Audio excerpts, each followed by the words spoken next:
अगर आप एक मोबाइल लेते हैं, कैमरा ऑन करते हैं, लेकिन आप मोबाइल को उल्टा पकड़ लेते हैं,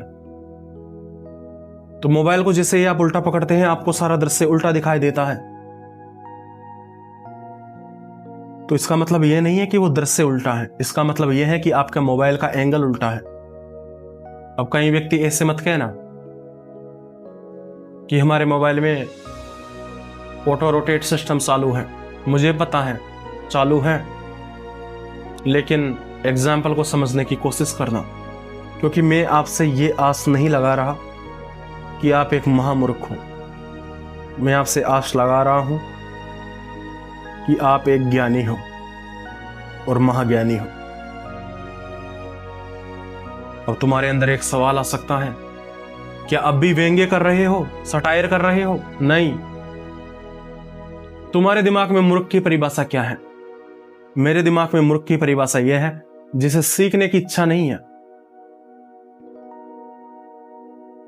जो मतलब अच्छी से अच्छी और सरल से सरल सीखने की सामग्री में से भी यदि कोई बेकार की वस्तु उठाता है, सीखने का कोई प्लान ही नहीं होता, उसका कोई इच्छा ही नहीं होती, वो मूर्ख है। लेकिन अगर कोई व्यक्ति कठिन से कठिन चीज या ऐसी चीज जो उसे बिल्कुल निराधार लग रही हो, लेकिन अगर उसमें से भी कुछ सीखने की इच्छा रखता है, तो वो बुद्धिमान है। और महाबुद्धिमान कौन है? जो मतलब अज्ञान से भी शिक्षा लेने की कोशिश करता है, वो महान बुद्धिमान है। तो बुद्धिमान की परिभाषा और मूर्ख की परिभाषा मेरे दिमाग में थोड़ी अलग है। उस हिसाब से मैंने आपसे कहा है कि मैं अपेक्षा करता हूं कि आप बुद्धिमान हो।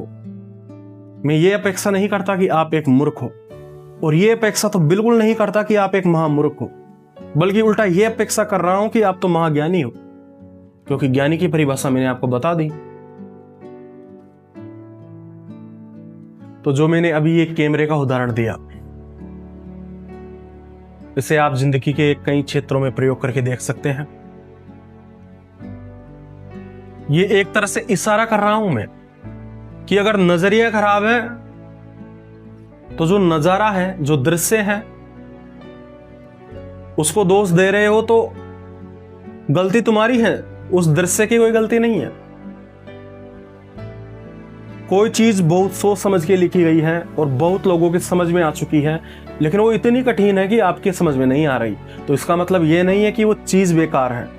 हो सकता है वो चीज आपको बिल्कुल बेतुकी, निराधार, निरर्थक, बकवास लग रही हो, लेकिन हकीकत यह है कि आप अभी उसे समझ नहीं पाए हैं। जिस दिन आप समझ जाओगे उस दिन आपको पता चलेगा कि यह तो बहुत गहरा सत्य था।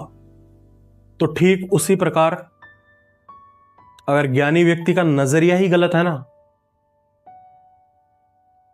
तो फिर वो जो भी ज्ञान प्राप्त करेगा वो अपने नजरिए के हिसाब से प्राप्त करेगा। मतलब अगर एक ज्ञानी व्यक्ति मानता है कि दुनिया बुरी है, तो वो ऐसे ऐसे सबूत इकट्ठे करेगा कि दुनिया बुरी है। और अगर एक ज्ञानी व्यक्ति मानता है कि दुनिया अच्छी है, तो वो ऐसे सबूत इकट्ठे करेगा जिससे साबित होगा कि दुनिया अच्छी है। लेकिन वास्तविकता में हर बार बोलता हूं कि दुनिया अच्छी है ना बुरी है, दुनिया जैसी है वैसी है। आपका रिएक्शन उसे अच्छा या बुरा बना देता है।